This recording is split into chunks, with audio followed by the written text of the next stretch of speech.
Убави вести од Радовиш. Рудникот Боров Дол во септември почнува со работа, а ќе бидат ангажирани вкупно 307 рудари кои од земјата ќе вадат бакар и злато.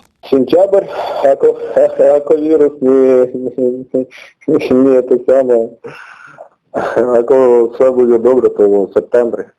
Според истражувањата на новото рудно тело, има рудни резерви од 48 милиони тони бакар, што ќе значи и работа на Бучим за наредните 10 до 15 години.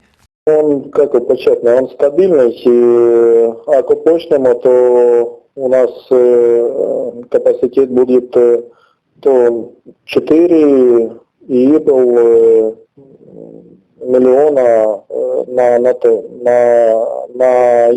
година. Боров Дол го дела 3 општини. Конче зафаќа 56,75% од својата вкупна локација.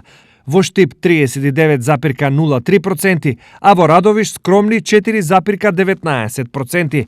Самиот рудник Бучим, во кој ќе се преработува рудата со 100%, е на територија на Радовишката општина. Значи, овие 3 општини ќе имаат удел во експлоатацијата и преработката на руда, а со тоа секоја од општините ќе може да смета на финансиска корист по основ на концесии.